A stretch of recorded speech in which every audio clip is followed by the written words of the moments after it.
बिस्मिल्लाहिर्रहमानिर्रहीम अल्हम्दुलिल्लाहि रब्बिल आलमीन अर्रहमानिर्रहीम मालिकि यौमिद्दीन वस्सलातु वस्सलामु अला अशरफिल अंबिया'i वल मुरसलीन व अला आलिहि व अस्हाबिहि अस्सादिक़ीन अल मुअल्लिमीन अल मुबल्लिग़ीन व मन तबिअहुम बि इहसानिन इला यौमिद्दीन अम्मा बअद फ़अऊज़ु बिल्लाहि मिनश्शैतानिर्रजीम बिस्मिल्लाहिर्रहमानिर्रहीम वल्लज़ीन युतवफ़्फ़ौन मिनकुम व यज़रून अज़वाजा यतरब्बस्न बिअन्फुसिहिन्न अर्बअत अशहुरिन व अशरा सदक़ल्लाहुल अज़ीम।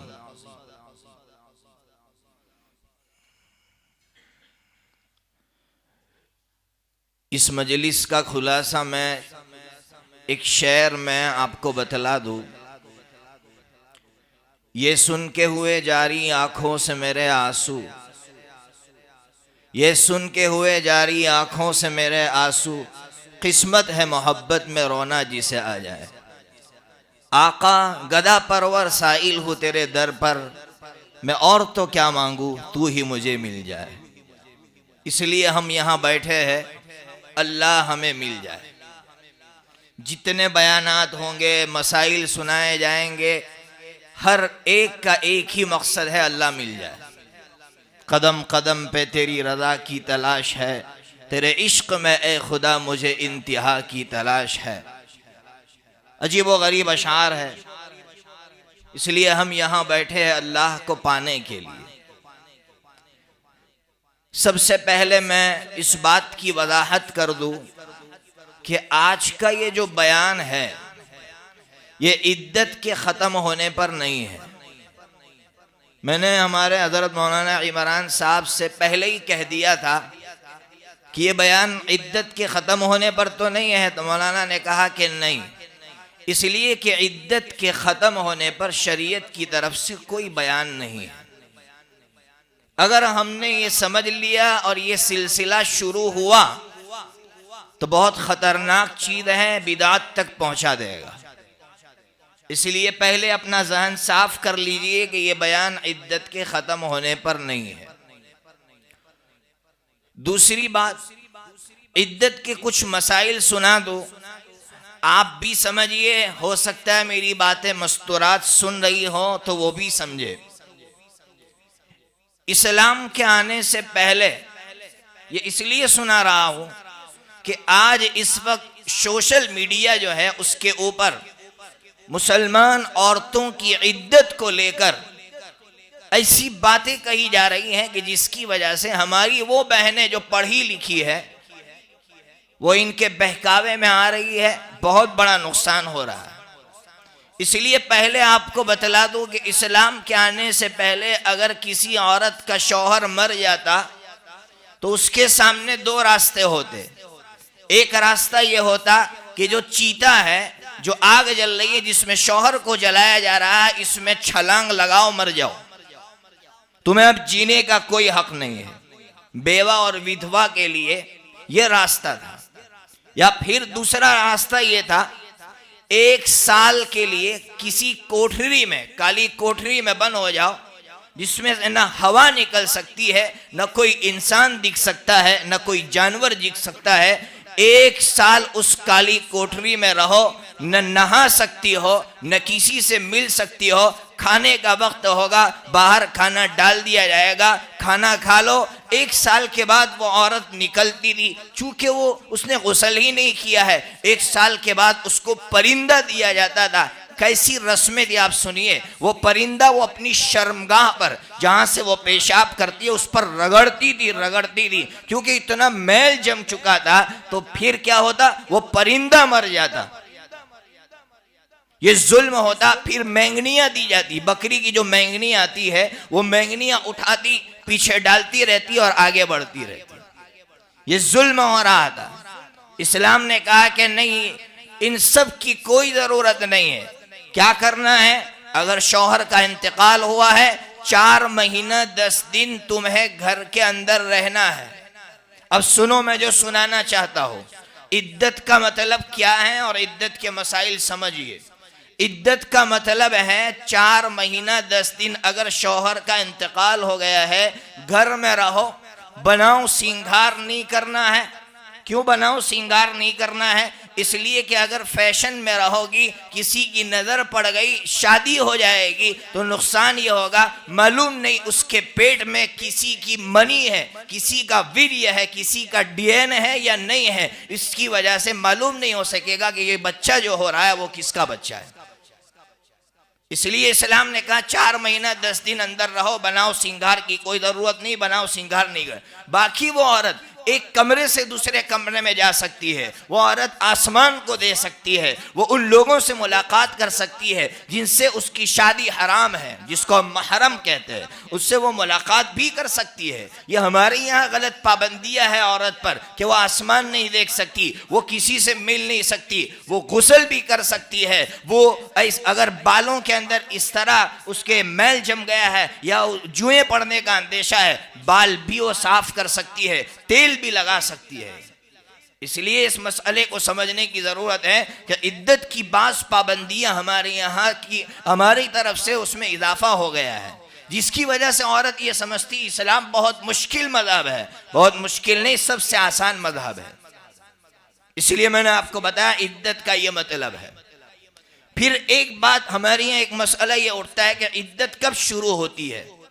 ये सवाल होता है, याद रखिए, जैसे ही शौहर का इंतकाल हो गया, मिसाल के तौर पर दोपहर में 12 बजे अगर शौहर का इंतकाल हो गया, 12 बजे से इद्दत शुरू हो जाएगी। चाहे औरत को खबर रात को 12 बजे हो, चाहे औरत को खबर दोपहर में 2 बजे हो, लेकिन 12 बजे इंतकाल हुआ है, वहां से इद्दत शुरू हो जाएगी। चाहे वो इद्दत में बाकायदा बैठी हो या ना बैठी हो, इद्दत का वक्त शुरू हो गया।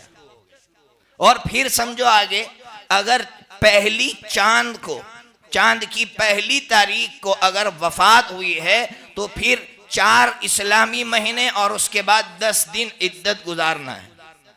और अगर पहली चांद को इंतकाल नहीं हुआ है, दरमियान में हुआ है, तो 130 दिन मुकम्मल करने हैं। अब सुनो, 131वां दिन जैसे ही दाखिल होगा, दोपहर के 12 बजेंगे, इद्दत खत्म हो जाएगी। और फिर हमारे यहाँ एक गलत रस्म, जब इद्दत खत्म होती है तो ये समझते हैं जब तक औरत घर से बाहर नहीं निकलेगी तब तक इद्दत खत्म नहीं होगी, इसलिए उसको घर से बाहर निकालते हैं, फिर लाकर बिठाते हैं कि अब जाकर इद्दत खत्म हुई। मालूम नहीं आपके यहाँ क्या रस्म है। मैंने अक्सर जगहों पर देखा है कि ऐसा ही करते हैं, हालांकि इद्दत तो खत्म हो गई, वफात का वक्त उसी वक्त इद्दत खत्म हो गई, बाहर ले जाने की कोई जरूरत नहीं है। इसी तरह हमारे यहाँ इद्दत के ताल्लुक से लोग ये सवाल करते हैं कि जब औरत को तलाक हो जाए तो 3 हैज, उसको जो मासिक आता है, 3 मासिक गुजरेंगे, तलाक की इद्दत पूरी हो जाएगी। और जब शौहर का इंतकाल हो गया तो 4 महीना 10 दिन तक उसको क्यों बिठाया जाता है? दोनों में फर्क क्यों है? तलाक की इद्दत 3 हैज है और वफात की इद्दत 4 महीना 10 दिन क्यों है, इसको समझिए। सबसे पहले आप ये समझिए कि इस औरत को जिसको तलाक दी गई है या जिसका शौहर मर गया है, उसको इद्दत में क्यों बिठाया जा रहा है, तो उसके बहुत सारे मकासद है। पहला मकसद ये है कि जब निकाह हुआ था तो निकाह जब टूटा है, तलाक दी गई है, तो निकाह कोई मामूली चीज नहीं थी कि वो फौरन टूट जाए। इसलिए इस्लाम ने एक वक्त दिया कि 3 हैज तक इस निकाह को बाकी रखो, ताकि निकाह की अहमियत लोगों के दिमाग में बैठे कि निकाह कोई मामूली चीज नहीं थी कि यूं तलाक दी और खत्म हो गया। दूसरा मकसद, औरत को एहसास हो कि शौहर कितनी बड़ी नेमत थी, वो मुझसे फौत हो गई, शौहर का इंतकाल हो गया, इतनी बड़ी नेमत मुझसे फौत हो गई, इसलिए वो इतने दिन जीनत छोड़ देगी, वो बनाओ सिंगार छोड़ देगी, शौहर की जो नेमत थी उसके पास, उस नेमत के छूटने पर। तीसरा मकसद जो सबसे अहम है उसको समझिए और गैर मुस्लिम भाइयों तक पहुंचाइए कि इस्लाम किसका नाम है। तीसरा सबसे बड़ा मकसद यह है कि इस्लाम ये चाहता है कि ये औरत जब उसका शौहर मर गया या उसको तलाक हो गई, इस्लाम ये चाहता है कि वो दूसरा निकाह करे। अगर दूसरा निकाह करना चाहती है, दूसरे मजहब में दूसरे निकाह की इजाजत नहीं है, मर गई विधवा, उसका शौहर मर गया, वो बेवा है, वो विधवा हो चुकी है। खुद मैं अपने इस मुल्क की बात करूं, विधवा शादी नहीं कर सकती थी। 1856 ईस्वी में, याद रखो, 1856 ईस्वी में हमारे मुल्क में कानून पास होता है कि विधवा शादी कर सकती है। उससे पहले विधवा के लिए शादी करना बहुत बड़ा पाप और गुनाह समझा जाता है, जबकि इस्लाम ने 1400 साल पहले कह दिया था कि बेवा शादी कर सकती है। तो मैं उन लोगों को सुनाना चाहता हूं कि इस्लाम ने इद्दत इसलिए मुकर्रर की कि उसके पेट में कहीं पहले शौहर की मनी तो नहीं है, पहले शौहर का वीर्य तो नहीं है, जिसको अंग्रेजी में डीएनए कहते हैं। बात क्लियर हो जाए कि इसके बच्चे की बच्चादानी जो है उसके अंदर पहले शौहर की मनी नहीं है, बच्चादानी बिल्कुल क्लियर है। अब किसी और से शादी करना चाहे तो कर सकती है। इसके लिए एक हैज गुजरा, अभी भी डाउट है कि हो सकता है बच्चादानी साफ न हुई हो। दूसरा और तीसरे के अंदर तो बात बिल्कुल यकीनी हो गई कि उसकी बच्चादानी बिल्कुल साफ हो गई है, अब वो दूसरे से शादी करना चाहे तो कर सके। बताइए किसी मजहब में ऐसा है? बहुत से मजहब ऐसे हैं कि वो ये कह रहे हैं कि भाई मर गया या तलाक दे दी, जाओ शादी कर लो। अब ये जो बच्चा दुनिया में आएगा वो कभी सीना तान के नहीं चल पाएगा, इसलिए कि उसको मालूम नहीं है कि मेरा बाप ये है या पहले वाला है। इस्लाम ने उसे सीना तान कर चलने का मौका दिया कि जा बिंदास चल, इसलिए कि यकीनी तौर पर तू कह सकता है कि मेरा बाप ये है। तो आप कहेंगे फिर जिसका शौहर मर गया उसको 4 महीना 10 दिन तक क्यों बिठाते हैं?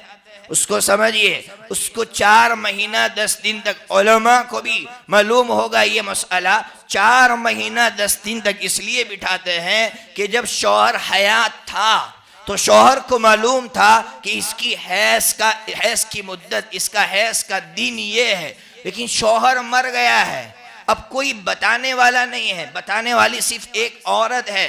अब औरत अगर ये कहेगी कि मेरा हैज फुला दिन खत्म हो रहा है, तो हो सकता है कि और औरत पर इल्जाम लगाए कि तू इद्दत से निकलने के लिए झूठ बोल रही है। तो इस्लाम ने कहा 4 महीने के बाद अगर बच्चा पेट में होगा तो जान पड़ जाती है, पेट हिलने लगेगा, पेट बाहर आ जाएगा। अब इस औरत पर इल्जाम नहीं आएगा कि उसकी बच्चादानी में बच्चा है या नहीं। आप सोचिए क्या, कितना प्यारा मजहब है इस्लाम, कितनी प्यारी बात कर रहा है। इसलिए इस्लाम को समझने की जरूरत है। एक और मसला सुना दो। इद्दत के वक्त में बहुत से लोग ये पूछते हैं कि पर्दा किससे करना है।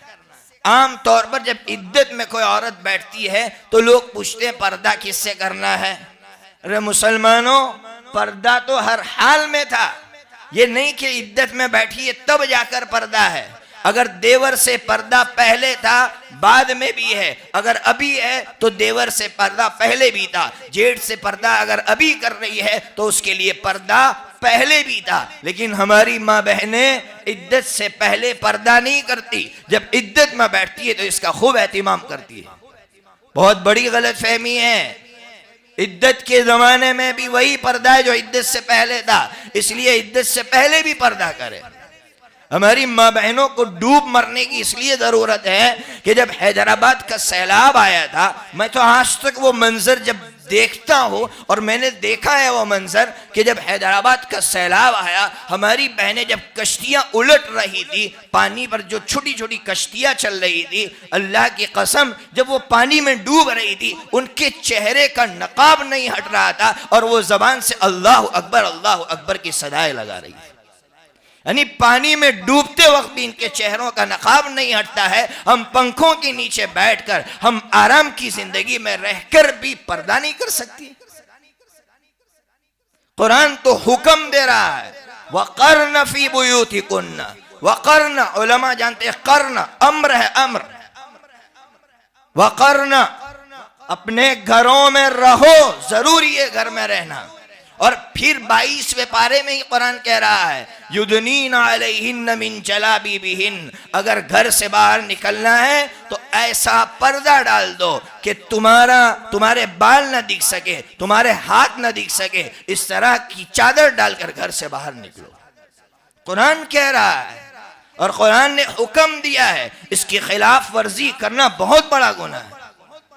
इसलिए औरतें इसको समझे कि आज बेपर्दगियां आम हो रही है, जिसकी वजह से हमारी बहनें गैर मुस्लिमों के साथ जा रही है, गैर मुस्लिमों के हाथों जा रही है हमारी बहनें। उसकी वजह बेपर्दगी है, इसके सिवा और कोई वजह नहीं है। इसलिए हम बाप है तो बाप होने के नाते अपनी बच्ची को समझाए, उसको पर्दे में ले आए। बहरहाल तो मैं इद्दत के मसाइल समझा रहा था कि इद्दत कब, उसका वक्त क्या है, पूरी तफसील आपको बतला दी। ये पहली चीज मैंने आपको समझाई। दूसरी चीज मुझे जो समझाना है, जो मैं हर जगह समझाता हूं, यहां भी समझाना चाहता हूं। मैं आपसे एक सवाल करूं कि सूद खाना कैसा है, तो आप कहेंगे सूद खाना हराम। कितना बड़ा हराम? तो फज़ाइल अमाल पढ़ते हैं कि अपनी मां के साथ बास रिवायतों के अंदर 36 मरतबा ज़िना करे, उससे भी खतरनाक 1 रुपया सूद का है। भाई हराम है कि नहीं है? कितना बड़ा गुनाह है आप जानते हैं? मैं आपको आसान लफ्जों में समझाओ कि जब हम उस गरीब को लूटते हैं, जब सूद खाते हैं, तो गोया यूं समझिए कि मैं आस्तीन चढ़ाकर उस गरीब से ये कह रहा हूं, पैसे निकाल, मैंने 10 लाख रुपये दिए थे, इस पर इतने पैसे दे। तो अल्लाह तीसरे पारे में कह रहा है, फ़इल्लम तफ़अलू फ़अज़नू बिहर्बिम मिनल्लाहि व रसूलिही। इस जालिम से मेरा अल्लाह ये कह रहा है, अरे आस्तीन इस गरीब के सामने क्या चढ़ाता है, अगर लड़ना है तो मुझसे लड़। कितनी खतरनाक आयत है कि मेरा अल्लाह कह रहा है लड़ना है तो मुझसे लड़, इस गरीब से क्या लड़ता है? तो सूद को हर कोई बुरा समझता है। अरे कुरान ने कहा जब ये सूद खाने वाला जब कब्र से उठेगा तो कैसा उठाऊंगा? कुरान कह रहा है जिस तरह एक जिन मुसल्लत हो जाता है, किसी इंसान के अंदर जिन उतर जाता है, आप देखते हैं वो कैसा हो जाता है, तड़पता है। अल्लाह फरमा रहे हैं जब कब्र से उठाऊंगा तो इस तरह उसको उठाऊंगा। यतखब्बतुहु शैतानु मिनल मस। इतनी बड़ी सदा सूदखोर की। तो मैं आपसे एक बात पूछूं कि इस मुल्क की जमीन, हमारी सोसाइटी की जमीन एक गरीब के आंसू से तर हो रही है, उसकी आय आसमानों पर जा रही है। क्यों जा रही है आप जानते हैं? इसलिए जा रही है कि हम लोग बारात की शक्ल में, मैं हर जगह कह रहा हूं, यहां भी सुनाऊंगा, हम लोग बारात की शक्ल में जमात की जमात लड़की के बाप के यहां जाकर वहां धमकते हैं, वहां जाकर हम खाने खाते हैं। मैं कहूंगा और आप अपने दिल से पूछिए कि एक सूद खाने वाला मेरे ख्याल में मुझसे अच्छा है। इसलिए अच्छा है कि सूद खाने वाले ने पैसे देकर उसको लूटा है, मैं तो लड़की लेकर उसको लूट रहा हूं। बताओ सच है कि नहीं है? हमारी सोसाइटी में ऐसा हो रहा है कि नहीं हो रहा है? अरे हजरत मुफ्ती अहमद साहब खानपुरी दामत बरकातुहुम आज से 15-16 साल पहले की बात सुना रहा हूं, हमारे यहां तशरीफ लाए थे। हजरत ने अजीब वाकया सुनाया। हजरत ने फरमाया कि मैं एक अस्पताल में गया। उस वक्त हजरत मुफ्ती साहब को लोग ज्यादा नहीं जानते थे। फरमाया मैं एक मरतबा एक अस्पताल में गया, देखा एक बड़े मियाँ नीचे देखकर रो रहे थे। मैं करीब गया, मुसलमान लग रहे थे। मैंने पूछा क्या बात है बड़े मियाँ, क्यों रो रहे हो? बड़े मियाँ ने रोते हुए कहा मौलवी साहब अजीब बात है। कहा बताओ, अगर मैं आपका दुख बांट सकता हो, अपने ऊपर ले सकता हो तो आप बताइए। उस बड़े मियाँ ने ये कहा मौलाना मैं अपनी एक किडनी बेचने के लिए आया हूँ, मैं अपनी एक किडनी बेचने के लिए आया हूँ। हजरत मुफ्ती साहब ने फरमाया क्यों अपनी किडनी बेचने के लिए आए हो? तो फिर उस बड़े मियाँ ने यह कहा कि मेरी लड़की का निकाह है और बाराती आने वाले हैं बारात लेकर, और जहेज का मुतालबा है, मेरे पास पैसे नहीं है देने के लिए, इसलिए मैं अपनी किडनी बेचने के लिए बैठा हूं। क्या जुल्म हो रहा है हमारी सोसाइटी में गरीब के ऊपर। और फिर मालदार धड़ल्ले से कहता है अरे मेरे पास तो पैसे खिलाने के लिए, शरीयत मालदार के लिए गरीब के लिए बराबर है। अगर अमीर नाच रहे हैं तो याद रखना मेरे आका ने तिरमिज़ी शरीफ में फरमाया ज़हरतिल क़ैनातु वल मआज़िफ़, जब अमीर शादियों में नाचने लगेंगे, जब हमारे नौजवान नाचने लगेंगे, तो मेरे आका ने फरमाया फंतज़िरू रिहन हमरा ज़लज़लतन व ख़स्फ़न व मस्ख़न। तिरमिज़ी शरीफ उठा कर देखो, मेरे आका ने फरमाया इंतज़ार करो, मैं आग के बगोले भेजूंगा, आग की हवा भेजूंगा, ज़लज़ले भेजूंगा, ज़मीनों में धंसा दूंगा, तुम्हारे चेहरे बिगाड़ रख दूंगा। मुसलमान कहते हैं कहां ज़लज़ले आ रहे हैं? अरे कभी हाफिज इब्न हजर को खोल कर देखो, बुखारी शरीफ की शरह में लिखते हैं ज़लज़ले का मतलब ये नहीं है कि ज़लज़ले आएंगे, घरों में ज़लज़ले आएंगे, भाई भाई से लड़ेगा, बाप बेटे से लड़ेगा, बेटा बाप से लड़ेगा, ये ज़लज़ला है। क्यों आ रहे ये ज़लज़ले हमारी सोसाइटी में? इसलिए आ रहे कि हम नाच रहे शादियों में जाकर, इसलिए आ रहे कि हम गरीबों को लूट रहे हैं। इसलिए मुसलमानों तौबा करो, बहुत खतरनाक काम है।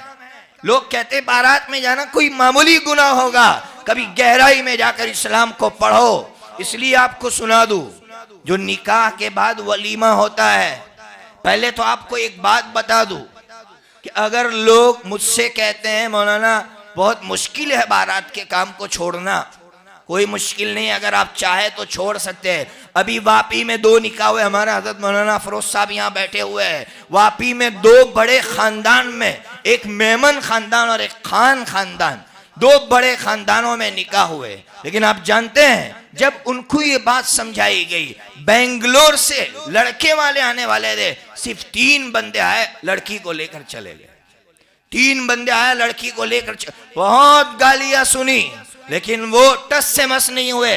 नहीं, हमको जो समझाया गया वो सही है, वो हक है, इसलिए हम बारात का बाइकआउट करते हैं। उन्होंने बाइकआउट किया।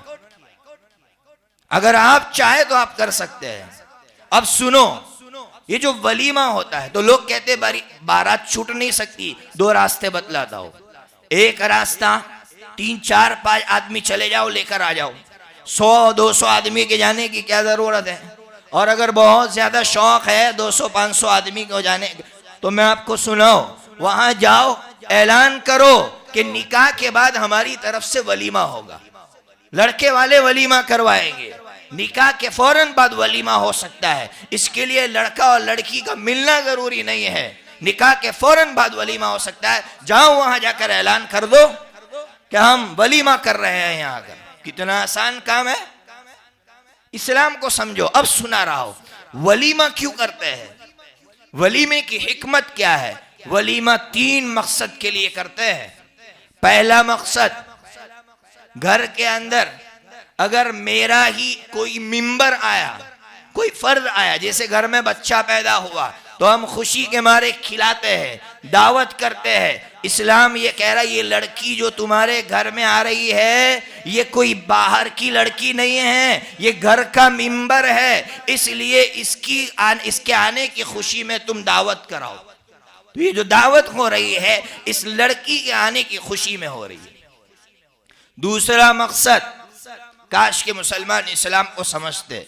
दूसरा मकसद, इस्लाम इसको पसंद नहीं करता कि आप चुपके चुपके निकाह करें। बहुत सी मर्तबा नौजवान 2 गवाहों की मौजूदगी में निकाह कर लेते हैं, लेकिन लोगों की जबानें बंद नहीं हो पाती कि यार इन दोनों का क्या चक्कर है मालूम नहीं है, दोनों साथ में घूमते, बेचारे ने शादी कर रखी है। तो इस्लाम कहता है वलीमा करवा दे। जब वलीमा करवाएगा तो लोगों को मालूम हो जाएगा कि यहाँ निकाह हुए हैं, ये जो दोनों मिल रहे हैं जायज तरीके से मिल रहे हैं। तो वलीमे का मकसद ये है कि दोनों में जो मिलाप हुआ है उसकी शोहरत हो जाए। तीसरा मकसद सुनना, शायद खून के आंसू रोए मुसलमान। तीसरा मकसद वलीमे का यह है कि बाप जब अपनी लड़की हवाले करता है किसी और के तो बाप को इत्मीनान नहीं होता, बाप बहुत तड़पता है अंदर से, मुतमईन नहीं होता। समझना अच्छी तरह, बाप को फिक्र होती है, मालूम नहीं मेरी बच्ची के साथ ये कैसा सुलूक करेंगे, है ना भाई। यहाँ बाप बैठे हुए सब मुतमईन हो जाते हैं क्या? लड़की बोझ थी क्या हमारे ऊपर? ना, हमारा लख्ती जिगर है, जिगर का टुकड़ा है, उसको जब हम किसी के हवाले करते हैं तो बहुत रोना आता है। बाप अपने आंसू छुपाता है, खंखार कर बाथरूम में चला जाता है। हम ये समझते हैं कि उसको कोई तकादा था, बाथरूम में गया, नहीं, आंसू रोक नहीं सका, बाथरूम में धाड़े मार मार कर रो कर वापस आता है। तो अब सुनो, उसे इत्मीनान नहीं होता कि मेरी बच्ची के साथ क्या सलूक करेंगे। तो इस्लाम ने लड़के को और लड़के के बाप को ये कहा कि लड़की को और लड़की के रिश्तेदारों को बुला, खिला, इज्जत दे, ताकि उनको इत्मीनान हो जाए कि जो लोग मेरी बेटी की वजह से मेरी इज्जत कर सकते हैं, मेरे खानदान की इज्जत कर सकते हैं, वो मेरी बेटी के साथ कभी बुरा सलूक नहीं करेंगे। इसलिए वलीमा है। अब हमारे यहाँ मामला उलट गया। क्या उलट गया मामला? लड़की का बाप परेशान होता है, वहां तो लड़के का बाप परेशान था। इस्लाम ये कह रहा है, क्या परेशान था कि यार मैं मुतमईन कर सकूंगा कि नहीं कर सकूंगा, इज्जत दे सकूंगा कि नहीं दे सकूंगा। यहां मामला उलट गया। लड़की का बाप डरा सहमा है, लड़के वाले आएंगे, इनका डिमांड था बकरे का गोश्त खिलाना, मैंने तो आज मुर्गी पका दी है, मालूम नहीं क्या होगा, मालूम नहीं क्या होगा आज मेरी बेटी के साथ। यहां मामला उलट गया कि लड़की का बाप परेशान है। याद रखो मुसलमानों, अगर इस्लाम के निजाम को हमने उलट दिया है तो अल्लाह ने अपने निजाम को भी उलट दिया है। उलट दिया ना अल्लाह ने अपने निजाम को। मेरे आका ने फरमाया, बुखारी शरीफ में है, हजरत मुगीरा इब्न शुअबा रज़ियल्लाहु तआला अन्हु फरमाते हैं, मैंने आका से सबसे ज्यादा दज्जाल के मुताल्लिक सवालात किए हैं। तो फरमाया, मैंने हुजूर से पूछा, या रसूल अल्लाह, इन्ना माअहु जबल खुब्ज़िन व नहर माइन, मैंने सुना है कि दज्जाल के साथ रोटियों का पहाड़ होगा और पानी की नहर होगी। तो मेरे आका ने इशारतन फरमाया, हाँ उसके साथ रोटियों का पहाड़ होगा। हाँ, आज मुल्क में किसान जो रास्ते पर आए हैं, मेरे आका ने कह दिया था 1450 साल पहले कि दज्जाल और दज्जाल के मानने वाले रोटियां अपने कब्जे में करेंगे, ताकि जब उम्मत के ईमान को लूटने की बारी आए, उम्मत जब एक रोटी के लिए तड़पे, उनको रोटी देंगे और उसका ईमान छीनेंगे। कुर्बान जाइए मेरे आका पर, कैसी बात कहकर गया है। इसलिए आज जो निजाम उलट गया है उसकी वजह यह है कि हम लोगों ने इस्लाम के निजाम को उलट दिया है। इसलिए सब हाथ उठाकर कहो कि हम कभी बारात में शिरकत नहीं करेंगे। भाई बोलो, किसी ने हाथ ही नहीं उठाया। हाँ बोलो, नहीं शिरकत करेंगे।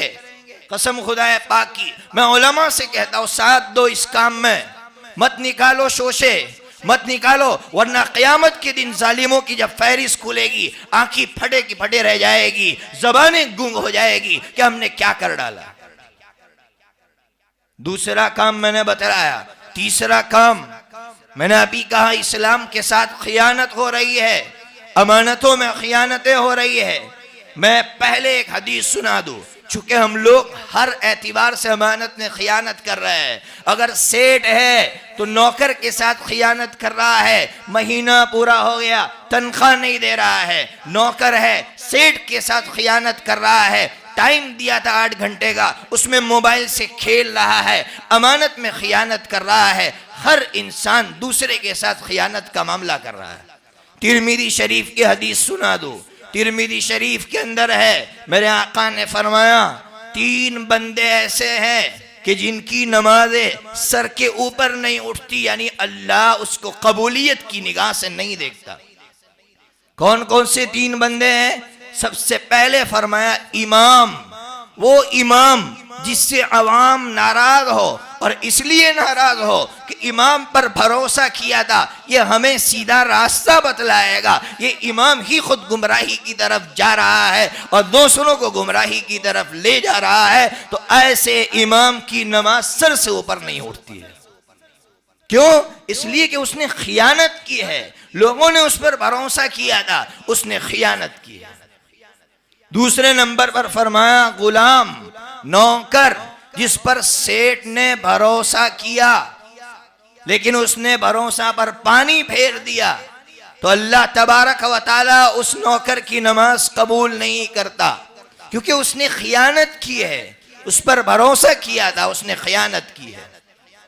तीसरे नंबर पर फरमाया पड़ोस में औरत के साथ अगर ये जीना कर रहा है, जीना है बहुत बड़ा गुनाह, लेकिन पड़ोस की औरत के साथ जीना कर रहा है, तो फरमाया इसकी नमाज अल्लाह कबूल इसलिए नहीं करता कि पड़ोसी ने इस पर भरोसा किया था कि मैं जा रहा हूं दूर, मेरी बीवी की ये हिफाजत करेगा, लेकिन इसने हिफाजत नहीं की, इसलिए उसकी नमाज अल्लाह के यहां कबूल नहीं होती। अमानत में खियानत, एक वाक़िया सुना दो, हजरत सैयदना उमर फारूक रदी अल्लाह तआला अन्हु के दौर का अजीब व गरीब वाक़िया है, ताकि हम कुछ इबरत ले। आज हम लोग हर चीज में डंडियां मार रहे हैं, खेतों के मसाइल, दुकानों के मसाइल, दुकान में तोल कर दे रहे हैं तो डंडी मार रहे हैं, जमीनों में कोई चीज तोल कर दे रहा है तो डंडियां मार रहे हैं, फसलों में हम डंडियां मार रहे हैं। मैं आपको एक वाक़िया सुना दूं, हुकूक नहीं दे रहे एक दूसरे को। हजरत सैयदना उमर फारूक रज़ी अल्लाह तआला अन्हु का दौर है, दो नौजवान आते हैं, एक नौजवान को लेकर घसीटते हुए कहा हजरत इस नौजवान ने हमारे बूढ़े बाप को मारा, वो मर गया, इसलिए अब इसको भी कत्ल करवा दो क़िसासन। हजरत सैयदना उमर फारूक रज़ी अल्लाह तआला अन्हु ने उस शख्स से पूछा, उस नौजवान से, सच कह रहे ये दो नौजवान?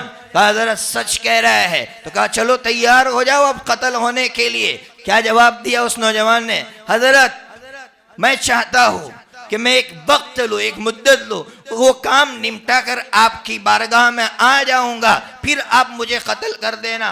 हजरत सैयदना उमर फारूक रज़ी अल्लाह तआला अन्हु ने कहा ना, ये तो कोर्ट के उसूलों के खिलाफ है, एक शर्त पर रिहाई मिल सकती है, अगर कोई जमानत ले ले, कोई ये कह दे कि ये बंदा हाजिर नहीं होगा तो मैं कत्ल होने के लिए तैयार हो। मजमे पर उसने नजर डाली तो एक सहाबी बैठे हुए थे, हजरत अबू ज़र ग़िफ़ारी रज़ी अल्लाह तआला अन्हु। हजरत अबू ज़र ग़िफ़ारी रज़ी अल्लाह तआला अन्हु ने हाथ उठाकर कहा मैं जामिन बनने के लिए तैयार हूँ। लोग हजरत अबू ज़र की तरफ देख रहे हैं कि अबू ज़र जानते हो अगर नौजवान नहीं आया तो तुम्हें कत्ल कर दिया जाएगा। हजरत अबू ज़र ने कहा जब उस बंदे ने मेरी तरफ नजर डाली, मेरे दिल में आया कि अगर अल्लाह ने क़यामत के दिन पूछ लिया कि अबू ज़र इसने उम्मीद भरी नजर तुझ पर डाली थी, तो इसके लिए क्यों तैयार नहीं हुआ? इसलिए मैं तैयार हो गया। उस नौजवान को जमानत मिल गई, चला गया। एक वक्त दिया गया था, उस वक्त में कुछ मिनट बाकी थे, घड़ी उस जमाने में नहीं थी, लेकिन लोग टिकटिकी नजर बांधे हुए हैं, लोगों की नजरें जमी हुई है दरवाजे पर।